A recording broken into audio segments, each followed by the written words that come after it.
What's up, everybody? My name is Scott Waters, and welcome to No Life to Metal. Going to be talking about 15 of my favorite Metal Blade Records releases. Been a fan of this label since the 80s. Discovered tons of bands from Metal Blade's Metal Massacre compilations, including bands like Steeler and Metallica and Serious Ungold, and that's just from the first one. Then they released, I can't remember what number they're up to now. I think I have up to like 10 or 11 on vinyl, so there's a lot of them out there.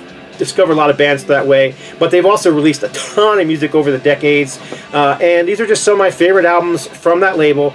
Not necessarily in any kind of order. I did kind of put them in an order, but I love all these. I also kept it to one album per band, so otherwise I could have filled this up with 5 bands showing 2 or 3 records from each, which I didn't want to do. So gonna get right into it. First one up, the epic Warlord. Melodic, like I said, epic. US heavy metal, very unique band. I love the band names on the back. It's amusing to me today, but back in the day we just thought this was cool, and everybody was using these bizarre names for themselves in bands. But on guitar you had Destroyer. Of course, Destroyer was Bill Mares, I think that's how you say his last name, and he passed away I think 2 or 3 years ago now. On drums we had Thunderchild, who is Mark Zonder. Mark Zonder, of course, went on to make a name for himself in Fate's Warning, and he continued to release albums with Warlord over the years. This album was their first full-length album, 1984. Their first album came out in 1983. It was like a 6-song EP. Both are fantastic albums, and just one of my favorite bands on Metal Blade Records. So, and even the stuff they did years later, they broke up, reformed, and the stuff was all really well done. Great stuff. Kind of epic. I kind of put them in the same category as like a band like Middle of the Road. Just very epic, straightforward, heavy metal. And then we're skipping totally styles here to number 14. This is Hyrax. This is their first full-length album. Raging Violence. It's got a puss head cover. This would have been, what, 1985, I think? 1985. This is early thrash metal, but this is like crossover thrash metal, so it's got its punk edge to it, this punk delivery. Of course, you got Kate DePena, the only guy in the band who actually, remains in the band and continues to put out music and to tour this to this day. I actually love this thing. Of course, this is another band that I discovered, I believe, was from Metal Massacre, 3 or 4. Bombs of Death was the song, and what a great album this is. It's got 1, 2, 3, 4, 5, 6, 7, 8, 9, 10, 11, 12, 13, 14, 15 songs on here. They're short, they're fast, they're punky. It's just great thrash metal. So, Hyrax, 1985, Metal Blade Records. Gotta confess, my favorite Hyrax album is New Age of Terror, which came out in 2000s, early 2000s. But this thing is fantastic as well. It's an absolute classic. Alright, number 13, I believe. This is actually a newer band. This is Lazarus Ad. This is a thrash band, very much in the way of, bands like Exodus and Testament and Slayer and those kind of bands. Man, these guys are fantastic. Of all the new wave of thrash metal bands out there, some of my favorites are Vindicator and, gosh, I'm trying to think of some of the other bands that I like. There's just so many of them out there. In any case, Lazarus Ad just right up there in that top tier of newer thrash bands. And this was actually independently released first by the band, and then they got picked up almost immediately by Metal Blade Records, who had James Murphy remix the album, and then it came out on Metal Blade with this new cover, and just this year it finally came out on vinyl. So just a great thrash album. So it's funny, Vindicator was the first one, I think, and Vector was another one. Gosh, there's just so many great bands that came out of that era. Avenger of Blood. All right, another classic. This would have been probably 84, 85 as well. But this is the very first album from Nasty Ronnie and Nasty Savage. The band pictures on this thing are fantastic. I loved them back in the day. I still think they're awesome. Down here we got Fred Gregson on bass. I swear his head is not actually connected to his body in that picture.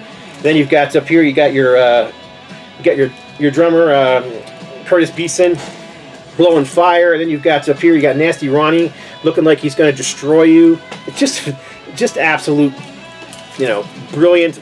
Kind of, people call them thrash metal, people call them US power metal. They're kind of a mix. They don't really play like, if you kind of consider they're at the same time that, you know, albums like Kill 'Em All and Slayer and, you know, Show No Mercy and that kind of stuff was also out there, it doesn't really compare to those as far as thrash metal goes, which is why they kind of tend more towards the US power metal. So they're kind of falling somewhere between like Metal Church and Slayer. That's kind of your, you know, it's in there somewhere. Just great US heavy metal, killer vocals, kind of has that King Diamond-ish thing going on at times. I've just loved this band since his first album came out, and I actually like all their albums, but the EP that came out after this one, the full length, just everything they put out I've enjoyed. So Nasty Savage, I think I said it's 84, 85, and it's 85. It's close. All right, what are we on here? So we got 15, 14, 13, 12, 11. I believe this is 11. I didn't make a list, so I just pulled and put them in order. Could have put in a bunch of by this band. Omen were kind of like the house band for they were one of the house bands for Metal Blade Records. You know, they put out a bunch of albums. They were consistent, great band. This was their debut, probably why I like it the best, because it was the album I heard first. My copy is actually signed by the entire band. This is another one where we lost J.D. Kimball, passed away, vocalist in this band.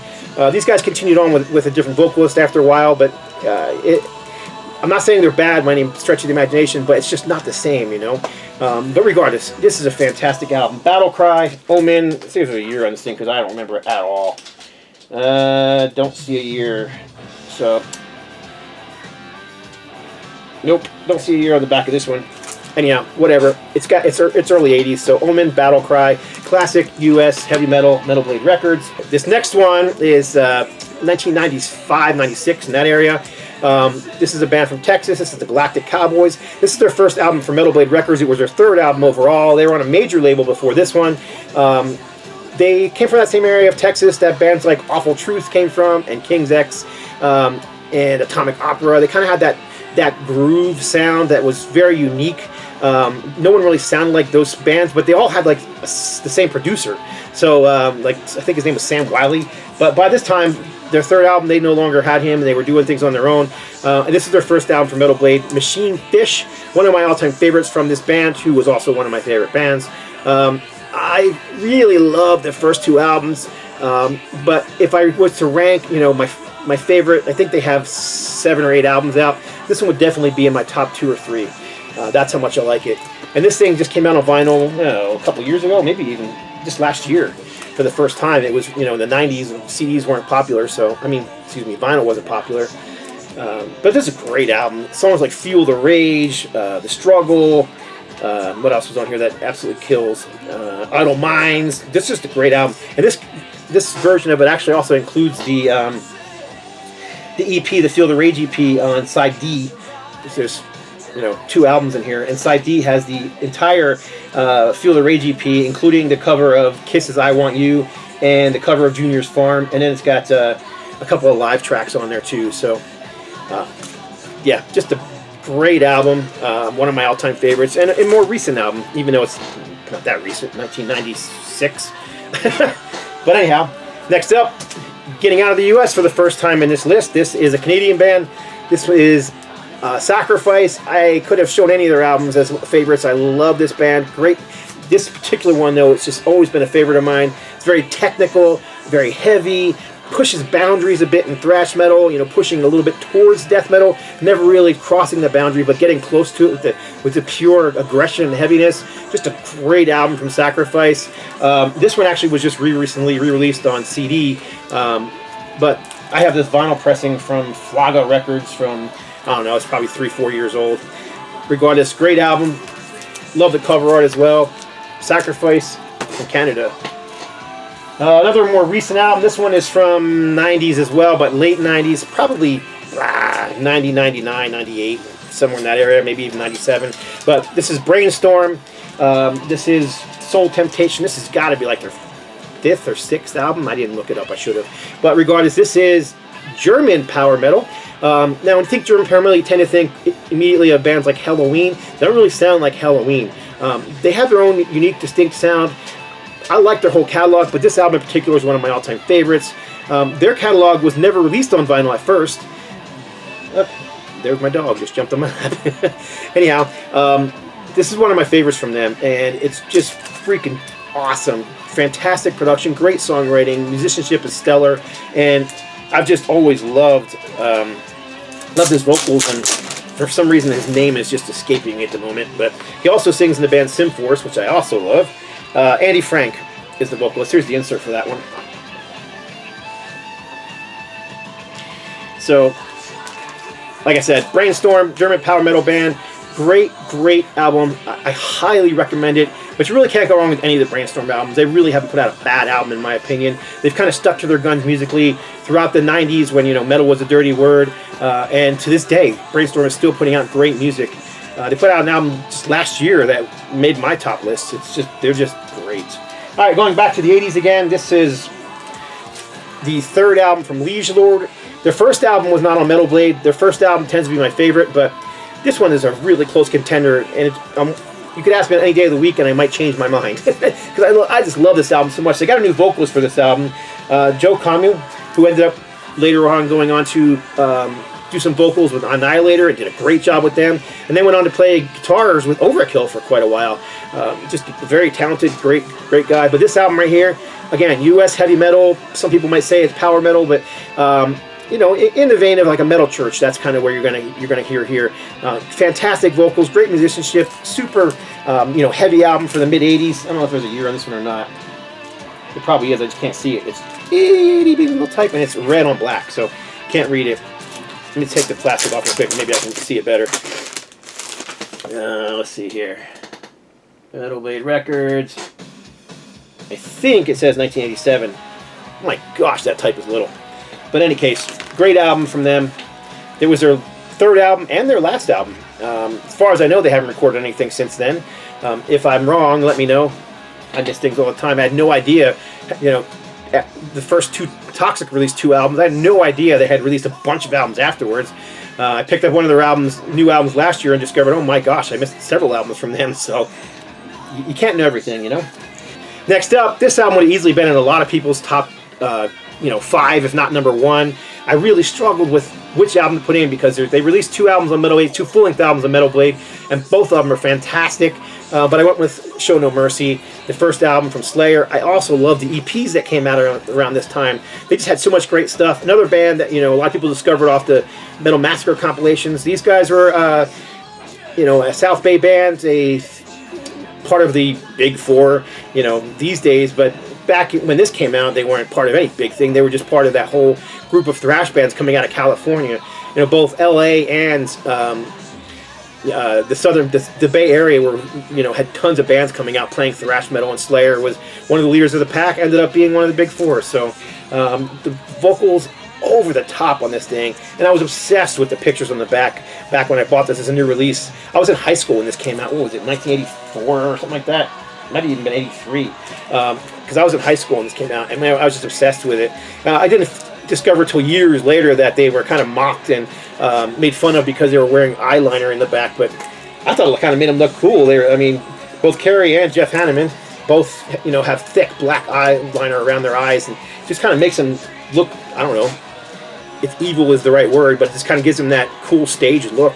But anyhow, they dropped that after this album, and you know, whatever, I liked it. Jeff Hanneman passed away a couple years ago. Slayer without Jeff is not really Slayer, in my opinion, but you know, they've also been without Dave Lombardo quite a bit as well, off and on, so whatever. These early albums, they're just a staple of heavy metal. They're just part of metal history, and many bands have tried to copy them. Many bands have, you know, been inspired by them. Few have come to matching them. That's my opinion. This next one is one of my favorites. Could have been at number 1. Like I said, I love all these albums, so it's really hard to put them in any kind of order, but this is Trouble. This album is generally called Psalm 9 these days because on the back they have scripture from Psalm 9 out of the Bible, but when it came out, it was just self-titled Trouble album. Of course, they would put out 2 more albums on Metal Blade after this, and their 4th album would come out, and it would also be self-titled. So I think they gave this one the moniker Psalm 9 to keep it from being confused with the album that came out, you know, in the 90s. Anyhow, classic album. Love everything about this one. I mean, the song The Tempter is just one of the all-time great heavy metal songs. Another Metal Blade band who is not in my list, Tourniquet, covered the Tempter and did a great job with that. But everything on here is great. Assassin, Victim of the Insane, Revelation, Bastards Will Pay, The Fall of Lucifer, End Time, and Psalm 9. This is just not a bad song on this thing. And this is actually an original pressing. I said in my videos before that in 1990 I sold my whole collection.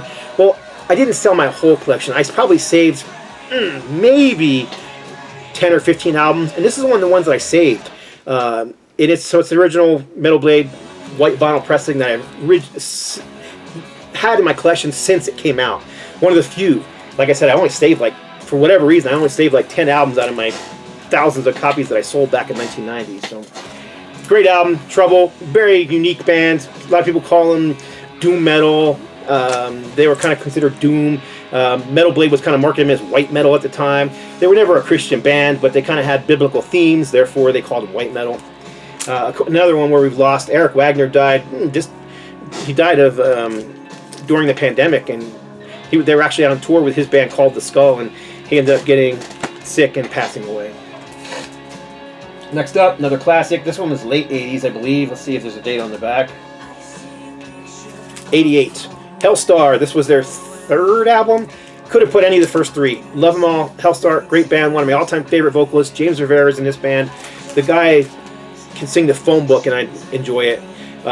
Just a great band. They're still around these days. They're still playing shows. They're still releasing music. I think Larry Berrigan, the guitar player here, and James Rivera are the two guys that have remained in the band for the entire time. Jerry Abarca, I believe, is also still in the band. So those are the three main guys.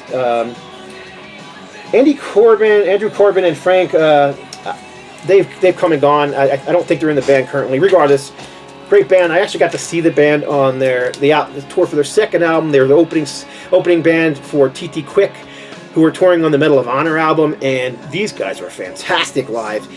They played in a club up in Rochester, New York, upstate New York, and the place was packed for Hellstar, and there was a lot of people there to see Hellstar. TT Quick were an East Coast band. They were really popular in like New York, New Jersey area, down in that area, but upstate New York, nobody really knew who they were, even though their new album had come out. So Hellstar played, and the place cleared out after Hellstar walked off the stage. It was really weird, but me and my buddies were there to see both bands, so when TT Quick came out, it was us and like 10 to 15 people to watch them play. I mean, kind of crappy for the band, but man, they put on a great show nonetheless. TT Quick did.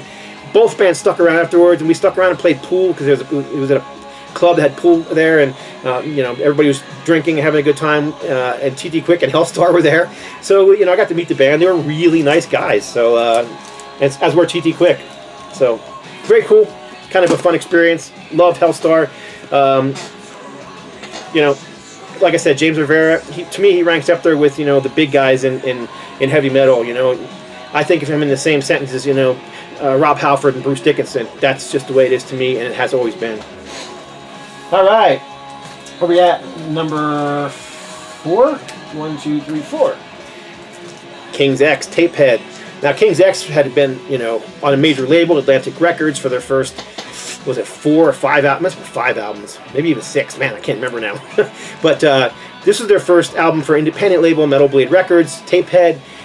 And I just absolutely love this album. I play it constantly. My favorite albums from them are definitely their first 2. I play those albums a lot.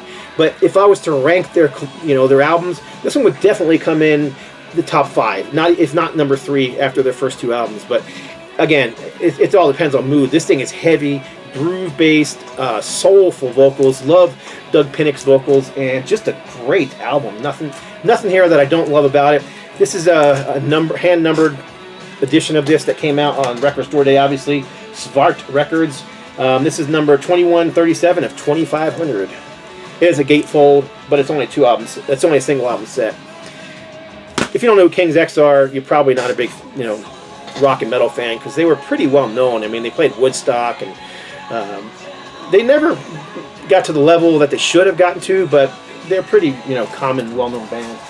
All right, I got 2 left, and again, argue with myself. Which one should I put at number 1? It don't matter. Both these albums are freaking killer. the first album from Flam and Jetsam, Doomsday for the Deceiver. I think if you were the right age and this came out, which I am, as a new release, and you bought it as a new release, so you were blown away with it like I was blown away with it, this thing just holds a special place. And I love Flats. Flats till death. You know, I'm still a fan of Flam and Jetsam. I've done Kickstarter campaigns for them. I just like them that much. But this album will always be my favorite. It holds a special place because it's just freaking awesome. Every song on here is fantastic. Iron Tears, Desecrator, Fade to Black, Hammerhead, Doomsday for the Deceiver, Metal Shock, She Took an Axe, ULSW, and Defurer. Great album. I mean, just freaking brilliant. Of course, most people know this band because Jason Newsted, who is pictured right there, he was one of the main songwriters in the band at the time, one of them, not the only one, and he ended up, you know, getting the slot in Metallica when Cliff died. So this band went on to, you know, get a new bass player and put out, you know, 15, 20 albums since then. And this been out there. I actually just saw them a couple years ago, and they were great live. They were supposed to tour again this year, 2023, but whatever happened, they canceled the tour for now. So Flam and Jetsam, Doomsday for the Deceiver. He even has the original hype sticker on it. Incredible new metal from the Phoenix, Arizona Thrashers, which has already created quite a buzz in the Southwest metal circles. $9.98 suggested retail price. All right, number one. Maybe a shock, maybe not. The second album from Flam and Jetsam. Yeah, the second album from Fates Warning. This is the Spectre Within. I don't know, man. I could have chose any of the first three albums. I love the Arc era of... I like all Fates Warning. I mean, I pretty much have all their albums on CD or vinyl or both. But this is long but my favorite. Went to see the band on this tour. Motorhead was opening. Motorhead was headlining. Fates Warning was opening. Stood in line at City Gardens to see him play, and unfortunately, Motorhead's truck broke down and never made it. And since they had the PA, Fates Warning couldn't play. They were there. Came out to greet the crowd, which was cool. But yeah, it never happened. So, bummer. In any case, love this album. Like I said, first album, third album by Fates Warning, just as good. Some people would choose, you know, I don't know. It don't matter what other people choose. For me, this is always going to be my favorite. I even love the artwork. There was a lot of airbrush-looking artwork coming out of Metal Blade at the time like this, and I love the cover. I love the music. This is... If you haven't heard this album, and like maybe if you heard the first Queensryche EP, or maybe even the first Dream Theater album, it kind of has that vibe to it. It's almost like a progressive Iron Maiden playing heavy metal. These days, Iron Maiden play progressive rock. They used to be a heavy metal band. Well, combine the two, and that's kind of what you're going to get here with just fantastic vocals. John Ark is just world-class vocalist. So there you go, my number one, if you can call it that. Metal Blade Records, top 15 favorite albums of Metal Blade Records. Appreciate y'all watching. Love to hear your comments. Maybe you think I left off some great albums that I should have put in here. Maybe you disagree with some of the ones I talked about, but regardless, I love to hear it. That's why I do these, just because I like talking to you guys. That's it. God bless. Stay strong.